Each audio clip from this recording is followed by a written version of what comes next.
Welcome back to Tales Untold. I'm Wyatt. And I'm Erica. We are looking to the stars for today's topic. We're going to go deeper to the question that you asked me in last week's podcast episode. I'll repeat the question. Do you think aliens or extraterrestrials could have helped the Egyptians with their observations of the stars and their knowledge of the change in seasons? Absolutely. Like I said, I go back and forth between whether or not I believe aliens were involved with our history or not. So, I feel like today we should talk about the UFO sightings in Roswell, New Mexico, and honestly just a lot of alien/extraterrestrial stuff that has been documented and has happened. More recent history. Yeah. So, like I mentioned in the previous episode, there was a show that I had watched called Project Blue Book. I really liked that show, but Project Blue Book was actually a real thing. It was a code name for the study of unidentified flying objects by the United States Air Force. It started in March of 1952, and it ended on December 17th, 1969. So, this guy was a real person, but he was also in the show. His name is Dr. J. Allen Hynek. He was an American astronomer, professor, and UFOologist. I think that's what it's called. And for people that have seen the show, there's also this guy named Captain Michael Quinn, but he was not a real person. I tried to look up this show and find somewhere that I could watch it, and I was not able to find a place to watch this show, interestingly enough. I think that's a little weird, especially since it only had 2 seasons and then it was canceled in 2020. Not entirely sure why they canceled it, because they have not really commented on it. I mean, correct me if I'm wrong, but I think that's a little weird. Yeah, I wasn't able to find a reason that they canceled the show either. I read that it had only a 65% approval rating, but I couldn't find a real definitive comment as to why they canceled it. I don't know if our friends at the government were not happy with the portrayal of this project. Yeah, that's a scary thing to think about. Okay, so not talking about the series here, but the actual Project Blue Book was eventually terminated as a result of the Condon report, which concluded the study of UFOs altogether, which I think is a little weird. Yeah, I think that has recently changed, though, because we do have a new acronym for a government section that does follow these UFOs. The AARO, All Domain Anomaly Resolution Office. And they are now trying to get away from the stigma of the UFO acronym, and they are using UAP for Unidentified Aerial Phenomenon. And at first I laughed. I was like, are you serious? Are we really just calling it aerial phenomenon, or why are we changing this? But then I really thought about it. Like, someone says UFO, we all think of the little green men and their little flying saucers, and we all laugh and say that it's ridiculous. So I can understand where someone who's trying to take this seriously and they want to have serious discussions about these things, they want to call it something different so that when people hear it, they're not just, oh, you're talking aliens again. You know, like they want to be taken seriously, so they're using a different approach, and I guess I can respect that. I actually never thought of it that way. I mean, I personally will probably always call them UFOs and not UA. UAP, yeah, probably. It took me a very long time to remember that it was Yeah. UAP. I've never personally heard someone call it that. I've always heard someone say UFOs, but yet again, I'm not around government officials that often. I mean, neither am I. No, but I watch a lot of things, mostly trying to get ideas and. So I'm sure everybody knows this, or have heard of this, Area 51. Mm-hmm. So it is located in Nevada. It is a highly classified United States Air Force facility, and it is listed as a training range. That's a little suspicious to me, because I know this place is very, highly secured. Mm-hmm. There's no getting in. And if you do get in, you're going to be in there for about You're 5 not seconds. back. Yeah. So I don't really understand why a training range would have to be so highly secured the way it is. Mm-hmm. But people also speculate that it has extraterrestrial evidence in it, and things can be covered up. Mm-hmm. So I'm not entirely sure what lies in Area 51, but it is definitely a mysterious place. I remember a few years ago there was actually an attempt to rally people to storm Area 51. Oh, I've heard of that. Yeah. I don't think that really worked out. No, because it sounded good on paper, but if you really think about it, people trying to storm Area 51, it's really just going to turn into a massacre. Like, they were warned, they were told not to go there, and then they do, the military is going to rain down on them, and I'm looking for the actual result right now. I heard of that. I don't know if actually people died from it, though. I know there was only a few people there. On the day of the event, only about 150 people were reported to have shown up at the two entrances of Area 51, with none succeeding to enter the site. I don't think anybody died, but I'm not entirely sure. I mean, there's no record of anyone. We'll go with that. I do know that this was a huge event that was supposed to happen, and like you said, only a few people showed up. Well, they called it Alien Stock, so there was actually music festivals that coincided with this attempted storm of Area 51. So plenty of people attended those festivals, but not many people actually followed through. No, only about 10% actually showed up to Area 51. It's an insane percentage. Yeah. I mean, 150 people. I mean, I don't want 150 people showing up at my house, but I also am not equipped like the military. So, the thing that actually started all of this UFO kind of stuff in Roswell actually started in 1947. It was known as the Roswell incident. It's listed as a conspiracy theory, which alleged that the 1947 crash of the United States Army Air Force balloon, which was near Roswell, New Mexico, was actually caused by an extraterrestrial spacecraft. They supposedly found bodies on it too, right? I believe so. I remember I've seen courtroom appearances where they're asking if there were bodies found on these spaceships, and they didn't say no. I mean, they didn't say yes, but they didn't say no. Which is a scary thought.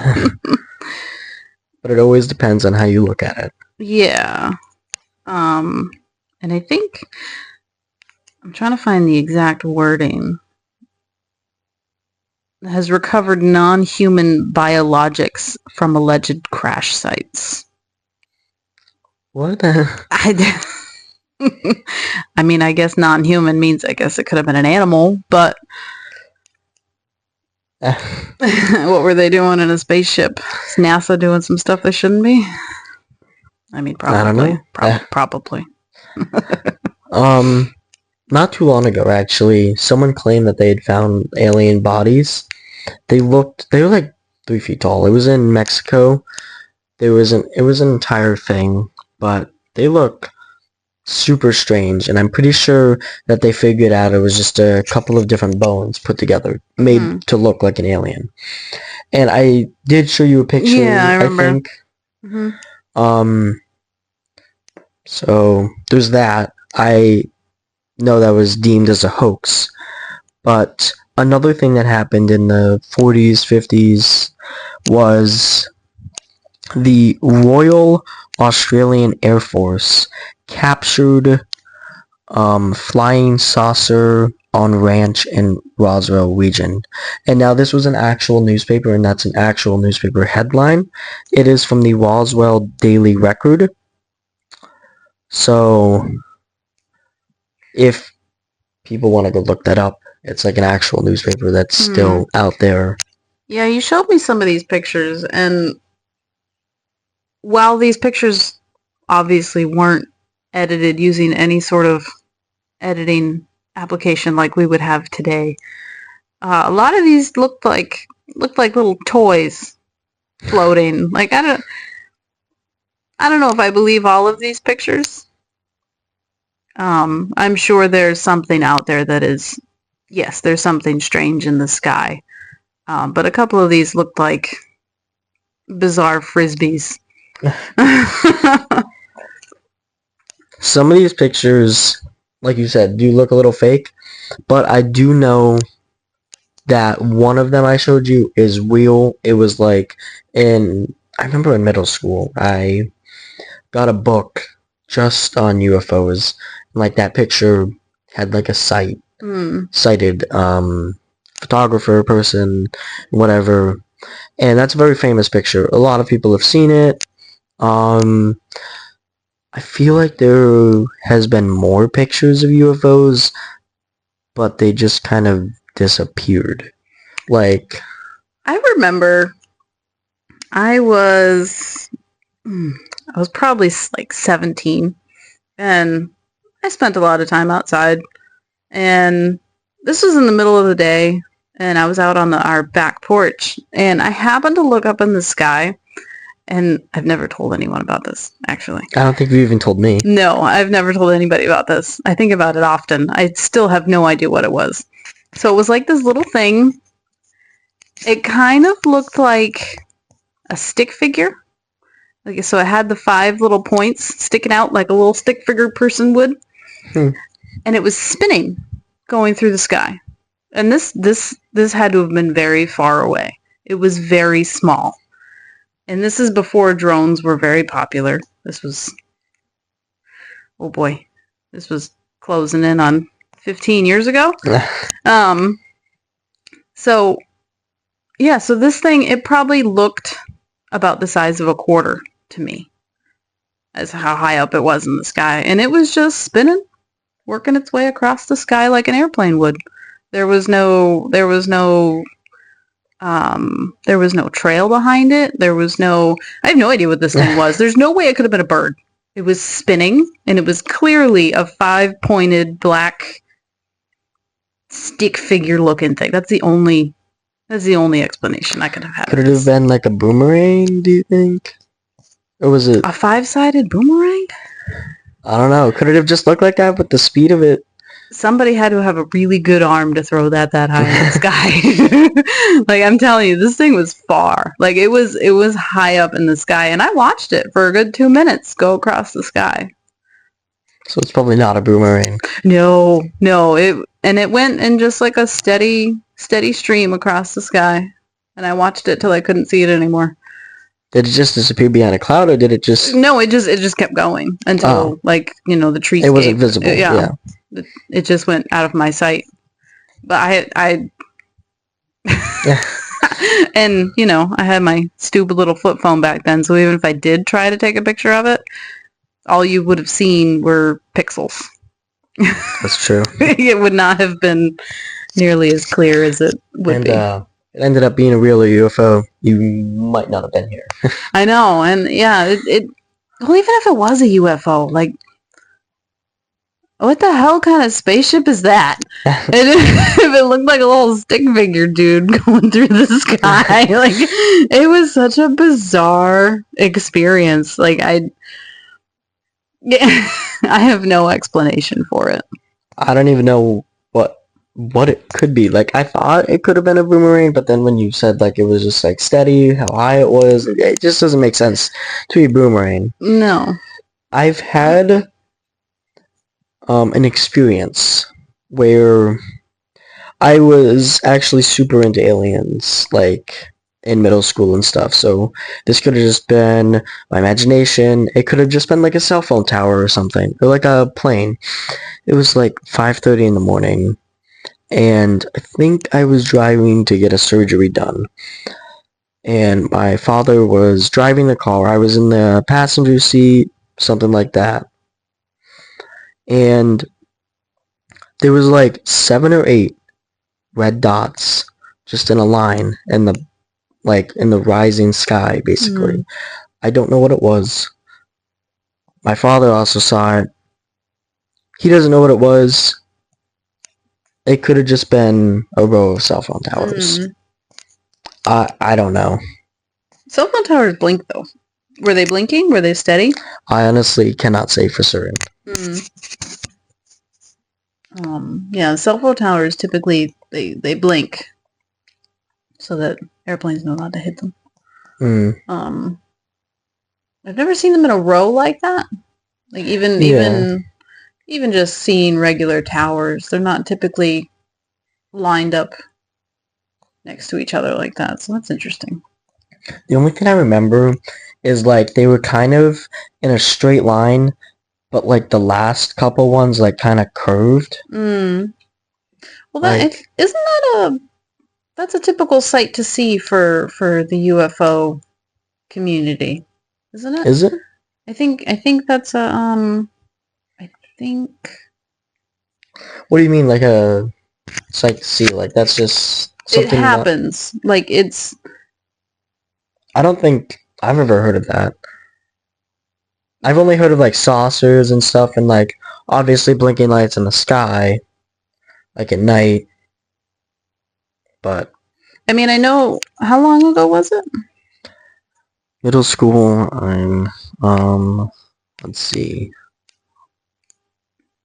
Maybe like 2017, 2016. I know nowadays there's this thing called Starlink that I did not know what it was until. What is that? That's so. I think it was last summer or early. Yeah, I don't know. I think it was last summer. We were outside and it was getting pretty late. We had a fire and we had some friends over and we had ordered some pizza and I happened to look up to see this moving, what I thought were stars, a whole line of them. And I think there was like was it a 12 constellation? or 13 of them. No, they were moving. Oh. They were moving across the sky. And this poor delivery guy is looking at me like I'm crazy. Because I'm looking up at the sky like, what is that? Like, I'm thinking aliens are about to come down on us. And he goes, no, it's just Starlink. And I'm like, it's what? Is that a satellite? Yeah. So it's actually, it turned out that my car has Starlink in it. So it's like a GPS satellite that goes around the Earth. So at certain times you can actually see all of them. So I watched the whole thing come into view and then go out of view. And I was thinking it was aliens. But this is very different than what you experienced because these weren't red. They weren't on the horizon. Yeah. They were like, I literally was looking straight up at the sky. Like the sun was rising up and I vividly remember that they were red. I don't know anything else. But it was just an odd thing to see. And actually, I'm gonna mention his name again, but Dr. J. Allen Hynek. I also wanted to mention that he was initially a skeptic of UFOs and stuff, but throughout the time period of like 1947 to 1969, he ended up changing his mind. He was like, okay, these things are like real. And during the time period of 1947 to 1968, there were 59 UFO sighting case studies, which doesn't sound like a lot, but like to see something you don't know what it is that many times, that's really strange. You said it was in the 40s, right? Like what I just said, or yeah, you said it started in 1947. So this was also before people had cell phones. So this is before someone could look up, take it out of their pocket, and snap a picture. You know? Yeah. So there's less ability to document it. You know what I'm saying? So, I mean, yeah, there was probably more than that. But people just either haven't spoken up about it, covered up. Yeah, they knew that they didn't have any sort of documentation for it. So they're like, you know what? They're just going to call me crazy, say it's a flash of lights, and dismiss me. There has been some recent stuff that have, like, I wouldn't say like recent, but like. Well, we were looking up. I was looking up crop circles. There was actually still some crop circles last year over in England. Really? Yeah, in one of the towns near Stonehenge. That's interesting. Now on the topic of crop circles, they were a little strange. They are supposedly hoaxes. I'm sure a lot of them are. To gain traction and attention, for sure. Well, I think people just think it's fun. Out there too. Because I know that, especially out where we live, that there's plenty of cornfields where people will think it was funny to just lay down the crops in the circles and have the farmers scratching their heads in the morning. But there's also other ones that were done too quickly to have been done as a hoax. Yeah. And what's weird about that is crop circles I've always thought of an alien thing. And when I looked it up, there's all these news articles saying hoax, hoax, hoax. Never seen one of those. Maybe, I don't know what that word meant back then and just kind of brushed over it. But it's like, I have always thought that it had something to do with an alien. So, could there be something called like a crop circle cover-up, do you think? Where there's a government section that is covering up crop circles, you mean? Yeah. As alien interactions? Just... What would be their purpose? Not to frighten the public? Because, like, if a crop circle just happened last year, they would probably want to get that deemed as a hoax. So, like, why when you look up crop circles, one of the first words is hoax? Well, probably because nobody has any proof of what it really was. I guess that makes sense. Like, even back then, like, I don't know, I wouldn't say, like, oh yeah, it's a cover-up, but, like, the crop circles in the 40s and stuff, I feel like those could have been aliens. Or extraterrestrial. Or not even alien or extraterrestrial. Supernatural, maybe even. That's a possibility. It could be something that is here on Earth. It's just something that we don't know yet. And may never know. That would be interesting.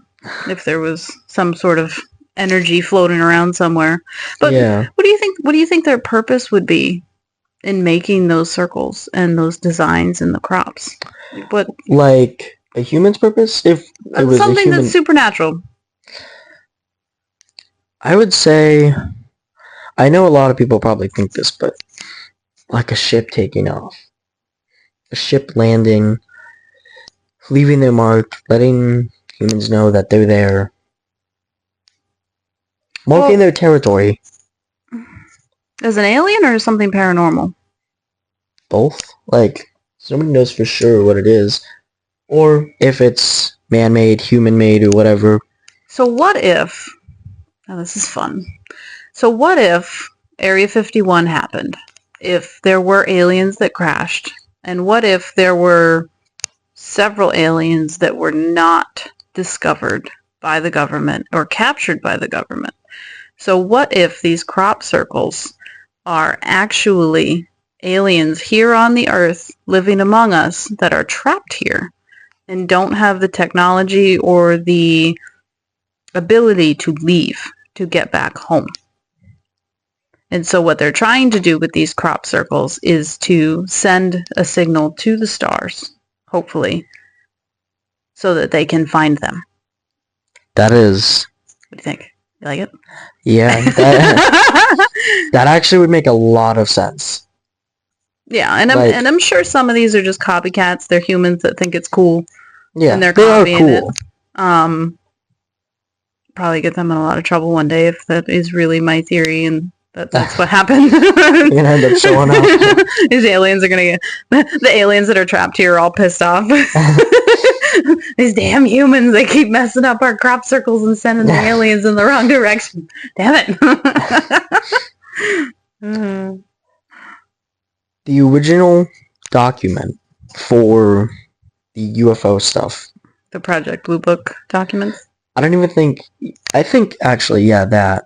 When did it start? March 1952. I think it kind of started a little... like, in 1947, when that stuff was just starting to happen. The original file is 14,885 pages long. It's a lot of pages. I don't know who is reading all of that.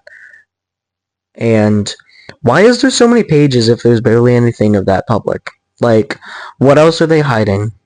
Because, like, there's only so much you can see online. And these documents are documentations of all the people that had their sightings in that time frame, from the 40s to the almost 70s, right? Yeah. Like, there's sightings, just... I believe also their case files also have, like, actual evidence. Not just, like, words and stuff, but, like, actual things, like journals and stuff. But, like, I wish I could remember Project Blue Book. Because I remember watching it, and I really liked it, but I can't remember what else happened, because I know there was a lot more that happened that I cannot find now.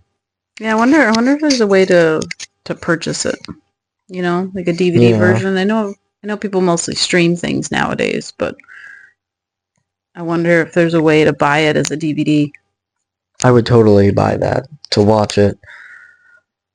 And if Project Blue Book did say too much that was not supposed to be released or whatever, that would make sense of why it was canceled and why you cannot really watch it anymore. Well, you would think if they were going to be using these names, they were going to be using all of these things. They actually interviewed these people that were involved. If the people that created this show actually did their homework, they would have raised flags before it happened. You know, the government probably would have shut them down before they made it. So it would be kind of strange to me for them to intervene after it's 2 seasons deep. Well, like, what if that stuff was public and they made the show and people began questioning things that the government, or whoever you want to say, thought that, hey, these are questions that should not be out there, so they decided to just remove it entirely. And then they made, like, the actual documentations of those events private. And that's why you can no longer watch the show that we know of. I think I found it for You did? purchase. On Amazon? Amazon, yep. Surprise. Is it the DVD? Hmm. There's one disc. I'm trying to make sure that it's actually all of it. I don't know if it's just season 1 or season 2. It might just be season 1. It says it's 7 hours and 20 minutes. It's probably just season 1. Depending on how long this episodes were. But you said that they would have interviewed like people about that stuff, right? And actually, one of the guys that is in the show, the real person of him, Dr. J. Allen Hynek, actually died in the 80s. So I don't know if they just went off of records, because like they simply could not have interviewed him. Right. Yeah. Because Yeah, he they had probably died went 40 off years. of they probably went off of whatever journals or anything else he might have had that they had access to. Yeah. But where is that stuff now? I don't know. I mean, hopefully they went through and they did their homework. I did read a little bit about the show saying that there were some things that were exaggerated. I mean, it's television. It's movie making. Of course they did. Like that's what they do. They make it for entertainment. But they also do have some events that are documented that the public can see. Yeah. I would like to watch it. I would like to rewatch. I might have to purchase it. There was another event that happened in the 40s. This occurred on June 14th, 1947, and a rancher named W. Mac Brazel, I think his name is, and his son Vernon were driving across their ranch land some like 80 miles northwest of Roswell when they encountered something they had never seen before. And this is in Brazel's words. It was a large area of bright wreckage made up of some rubber strips, tinfoil, and rather tough paper and sticks. I don't really know what I'm supposed to imagine when he's saying that. It sounds like somebody dumped garbage in his farmland. Yeah. What does he mean by bright wreckage? Like, does he mean like metallic? Is it glowing? Yeah. Maybe it's radioactive and it's glowing in the early morning light. I don't know. I also could not find what ranch this was on, because I do know that there was a ranch called Skinwalker Ranch, and I know that it's supposedly haunted and there's like a whole bunch of creepy things that happen there. I do think there was some alien / extraterrestrial / UFO encounters there, but I couldn't really find anything. But yeah. Skinwalker, isn't that Native American folklore? I'm not entirely sure. I know I've heard the word. Yeah. But we'll have to take that up in our next episode, maybe. Yeah. Some folklore creatures and other mythical beasts that can't be explained. Would we dive into urban legends as well? Ooh, maybe. I have a personal experience that I can share. You do? Yeah, it's very hair-raising. Ooh. Should we save that for another episode? We will have to. All right. Thank you for listening. I'm Wyatt. I'm Erica. And this has been Tales Untold.